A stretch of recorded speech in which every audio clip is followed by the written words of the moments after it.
Today, we are talking with Bob Lanzetti, an incredible guitar player and musician, and one of the original members of a band called Snarky Puppy. You've probably heard of them. They are an instrumental jazz funk band. They've been around the world countless times and have won 3 Grammys amongst many other awards over the years. So today we are going to talk to Bob, how he approaches his pedal board and what sounds he looks for and how he gets them. There's quite a few pedals to go through, and we do some audio examples along the way. I'm excited to show you.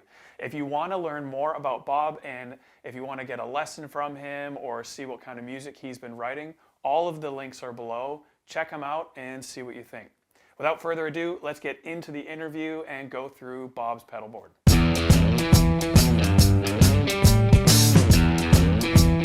So you obviously do use a few pedals. I'm looking at my list here, probably somewhere in the neighborhood of 10 pedals or so, which we will show a highlight of each pedal as we're kind of playing it. But I would love to start out first with your clean tone, basically the foundation that everything is built off of. So firstly, do you have the ideal guitar tone in your head that you're looking for with your clean tone, or do you approach it more as you'd play a bunch of different gear and it'll stand out to you when you hear it? Like, what's your approach to your clean sound?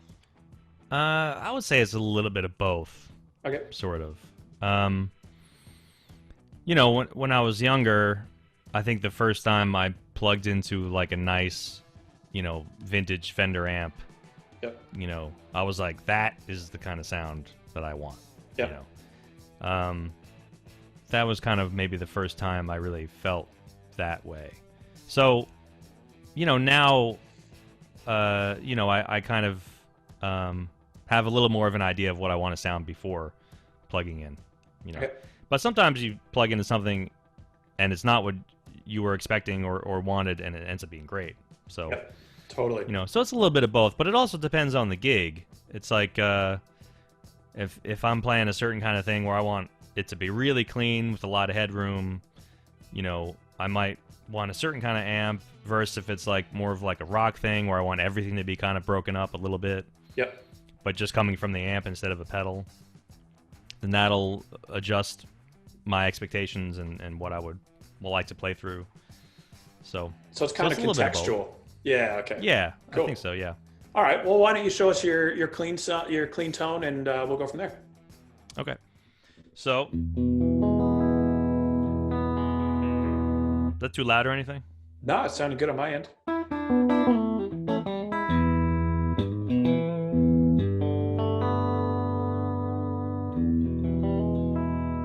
Yeah, so that's like a, straight down the middle, basic clean sound, Yeah. So I'll post your signal chain that you're running in the notes below this video, so we don't have to go crazy on signal chain. But why don't you show us like what would be your first stage kind of lower breakup type of sound, and what pedals do you use to get that? So the thing I've been using for the last couple of years that I really love is the J.Rockett Archer.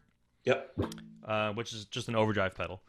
And I kind of leave it on all the time, actually. This is with just the gain rolled all the way off. So as it comes up, that's good. It's cool.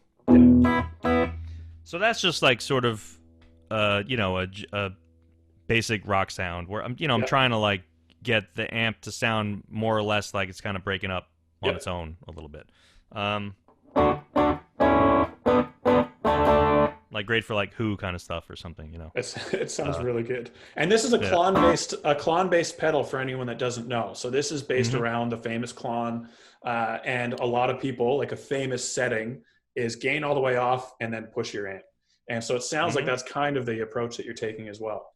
Yeah, more or less, yeah, exactly. Okay, so I have quite a personal question for you that I need to ask every guitar player, flat out. Are you a stacker, or do you run one overdrive pedal at a time? What's your approach? I always usually have 2. Okay, on at the same time. It depends. Like Okay. most of the time, I will just be using the Archer.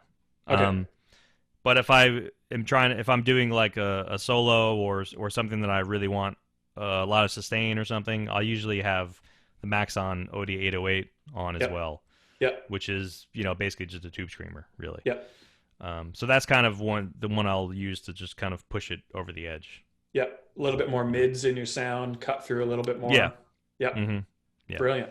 So what is there a solo that we would have heard that you would have used those two pedals in combination with? Any Snarky Puppy stuff or some of your solo stuff? Right now I'm thinking about We Like It Here, but I didn't have the Max or the Archer then. Um, like on the What About Me solo, I would have probably been using the Maxon and the Box of Rock together Gotcha. instead. But now if you were to play that with Snarky Puppy today, would you use the Archer and the 808? Yeah. Cool. Yeah. Could we hear that quickly? Yep. So if I was doing that, I'd probably have the Archer maxed, really. So that's just the Archer. And then with the Maxon.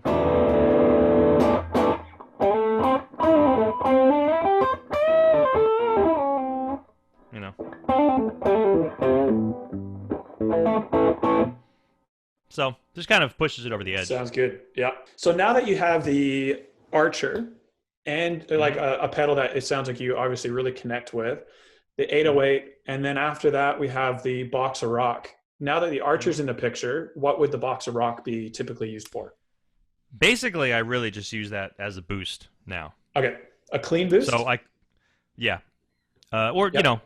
Both. Yep. But mainly the clean boost. But I could replace that with something else. I'm not sure what, though. But, that's just a boost. It's a nice, clean boost. Yeah. Yeah, that's what that's for, pretty much. Awesome. So the pedal I'm really curious about after the Box of Rock, in the context of you playing a lot of jazz, fusion, soul stuff, how does the Fuzz Factory fit into all of this, and where does that one get used? Well, the Fuzz Factory is a pedal that I had been into just, since I was like, I don't know, 17 or something. It's such a good pedal. Yeah, and I've pedal. owned it, and I've owned it for a while, but I didn't use it at all for a long time. I didn't even put it on my board because I just didn't have a use for it. But several years ago, at this point, I started using it and found some ways to use it. It's such a crazy pedal. It's just like in Snarky Puppy, I'll use it for a certain kind of solo if I just really want to be freaky. Yeah. Do you use the gate quite a bit on it? Like, do you use that kind of Velcro-y gated fuzz? Yeah, I do that a lot. I mean, I don't even know what it's on right now.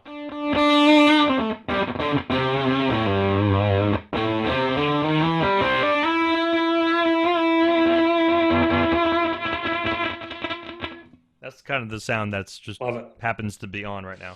Yeah. It's just there for when I really need to take something over the top. So we have the Fuzz Factory, and then we go into an Audition spot, which is a little product we make that allows you, I guess, to try out new pedals without repatching your board.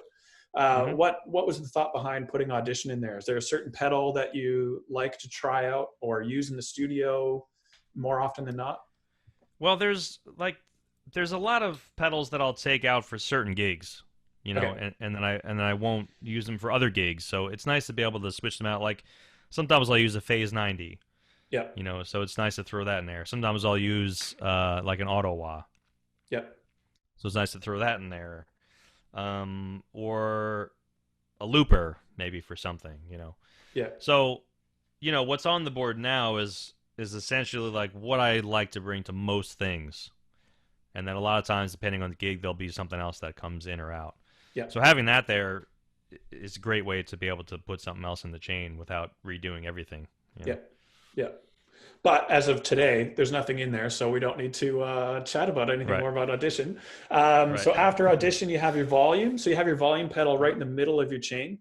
Would you mainly use your volume to just as a mute on your board, or do you do swells quite a bit? Like, what's the thought behind putting that on your board? Yeah, I do swells a lot, and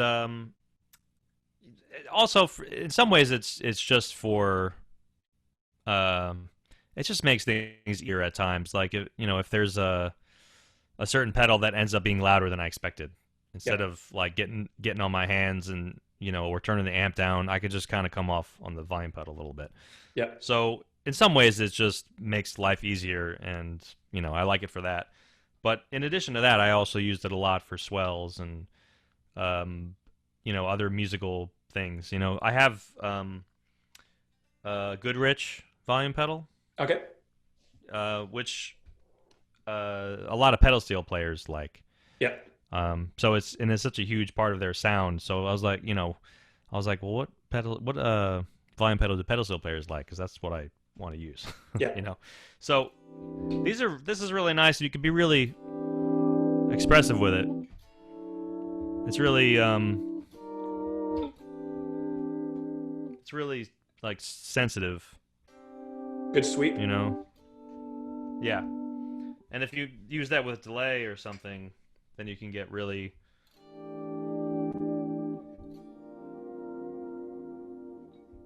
get those endless sustains and stuff. Beautiful.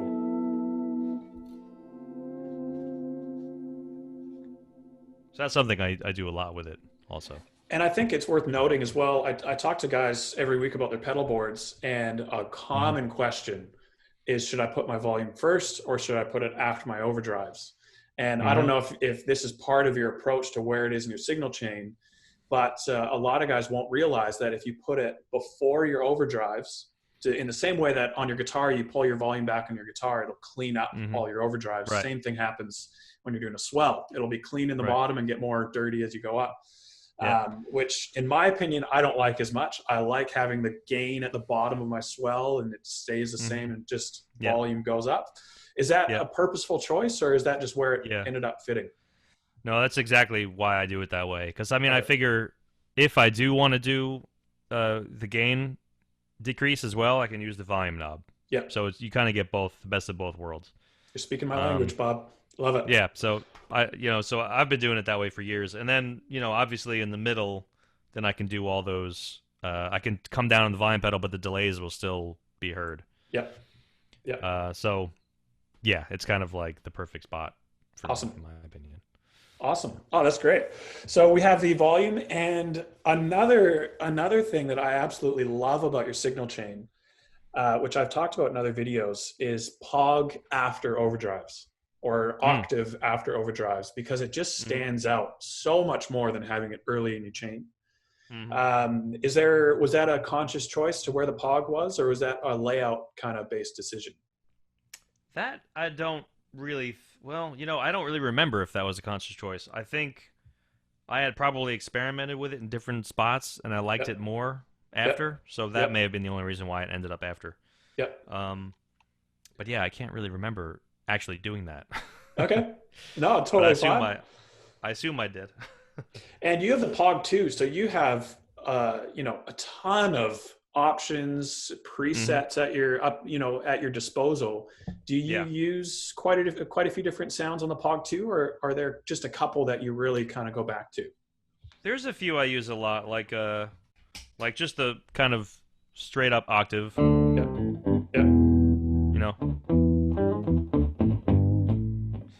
That's just basically an octave below. And then I use this one a lot, which is just a very subtle octave above. Okay. And the original signal too. This is the sound for yeah, so I may have even made this preset for that song, maybe. I don't remember, but so there's that one I use a lot, and then this one has like a really slow attack. Awesome. I use that a lot too.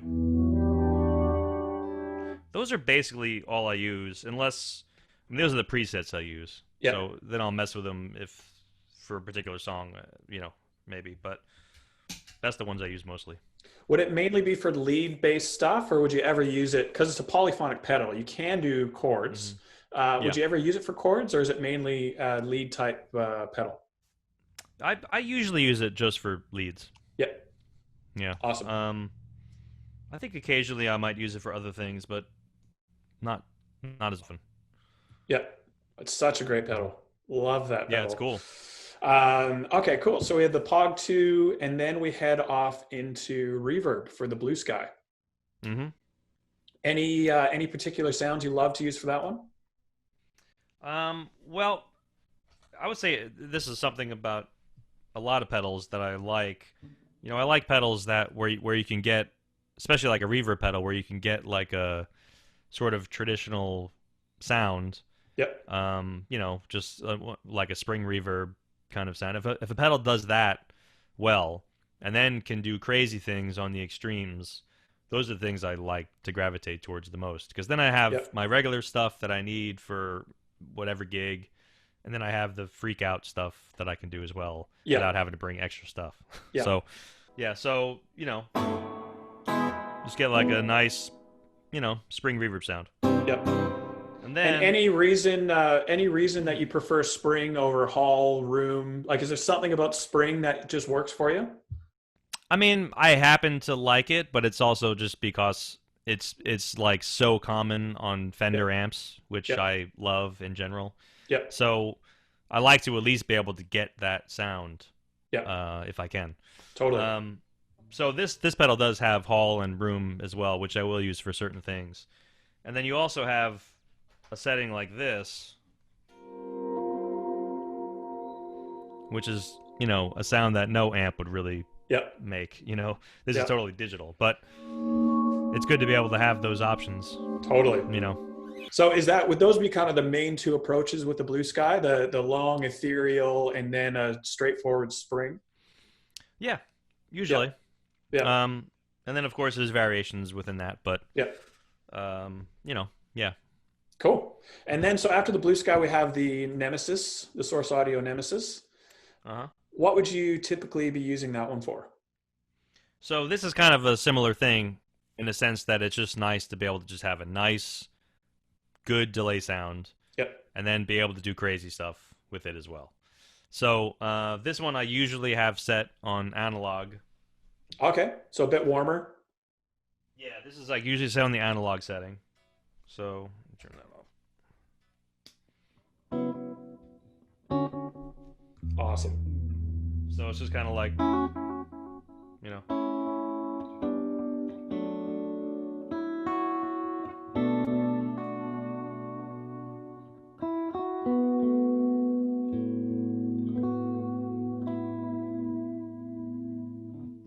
I like to use the whammy bar too a lot to get Yep. some of that modulation. Yep.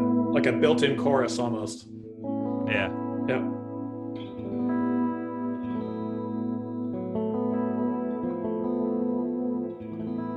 Sounds great. This pedal's really great. It's really nice. So, and it's small, so Yep. it doesn't take up a lot of space. But and maybe you want to show these in the video. But I have these little wing nut type things Oh, on okay. here. Yep. These things, they're called option knobs Okay. by this company called Wingman. They're really great for being able to change sounds with your foot, Yeah, basically. cool. So you don't have to bend down to change sound. So I have one on the effect level,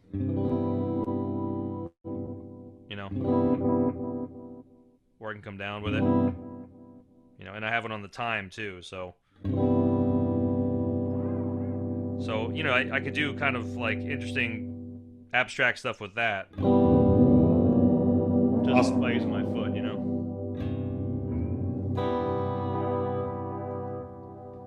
I'm skipping ahead one pedal, but just because we're on the topic of delay, you also have a DD6 on your board, which is obviously a notoriously clean, crisp delay if you use it in that classic setting.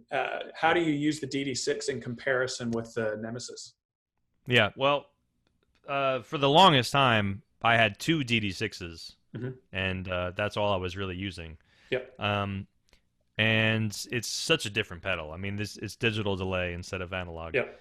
And you can get like endless repeats that never change. Yep. Sonic qualities, which is also great for certain things. So, and this one in particular, the DD6, you can go so slow with it that it's like you almost can create loops with it. Yep. So I have it like last on my board, so that I can do the delay stuff with the Nemesis, and then sort of almost create like these almost loops with the DD6. Yep. So, I mean, if it's on like a regular mild setting, just kind of sounds like that.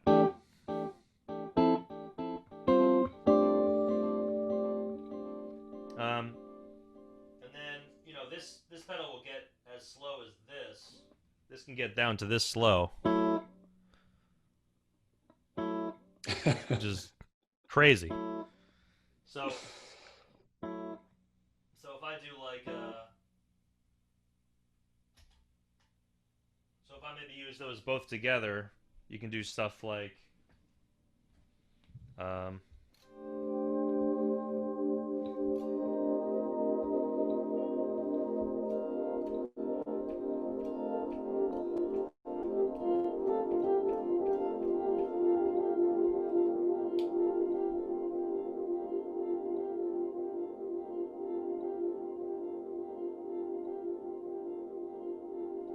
and that can go on for a long time, you know.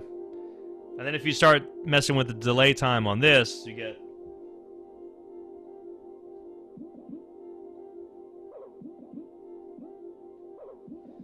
stuff like that.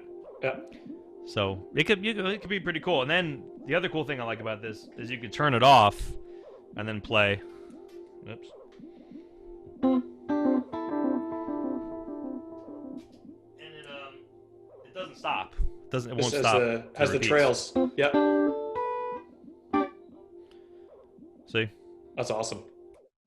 Yeah, so you can kind of like create almost little loops and then play over them or something, Yeah. It's not quite like a looper, obviously. It's its own thing, but you can get really long delay times. And inspires, it sounds like it inspires creativity and takes you directions you might not go without that pedal. Yeah, totally. Yeah. And we did skip one pedal in between your Nemesis and the DD6. You have your tremolo. Is that an Empress Trem? Am I right? Yeah. Yeah. So where does this fit into this whole pedal board and your approach? Yeah, well, this is great for like country or type things,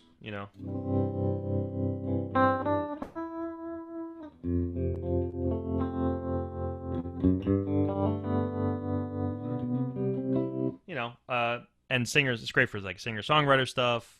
Yeah. And again, I have one of these things on here to like change the. Yep. The Wingman. Yeah. Yep. So, if you set it like this, you could do a lot of really abstract stuff. You add this blue sky in there.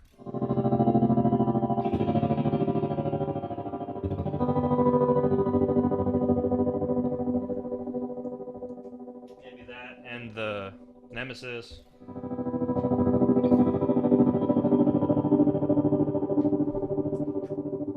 Or this is just the Nemesis and the tremolo.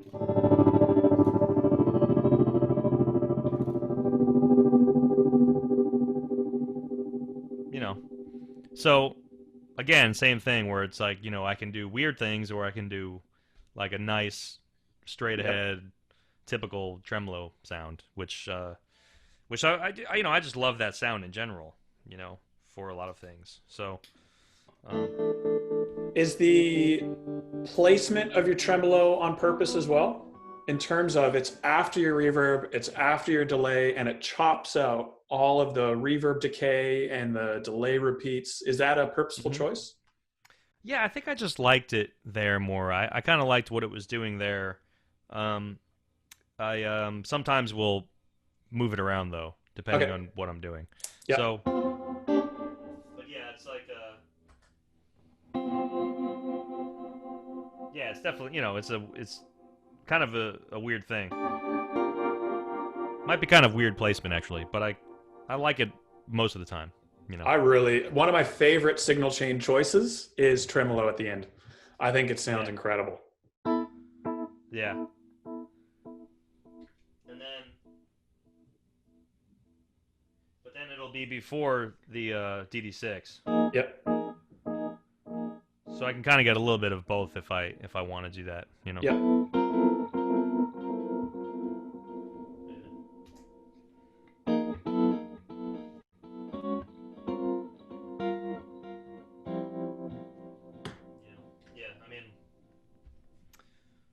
Yeah, that's a cool pedal though. And that's not always there, but lately I've been using it more and more. So it's a very cool pedal. Great company. Empress is a Canadian company as well. Yeah, so that's I right. got a soft Where spot are they in my heart. Are they in Montreal or? I'm pretty sure they're on the other side of the country. Yeah. Yeah. But yeah, they make incredible pedals. Great effects. The tremolo sounds awesome.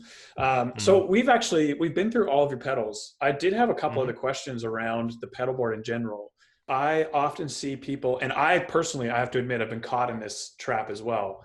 I see people rely on their pedal board almost to do a lot of the work for them in replacement for great practice, learning some technique. And it's almost like, I'll buy this delay pedal so I don't have to learn hybrid picking, you know? Right. And I guess that's an extreme example, but there's just that balance of, is it a crutch or is it a tool? And I'm just curious about that. And even just from hearing you play, obviously it's not a huge crutch for you. It enhances what you're already doing.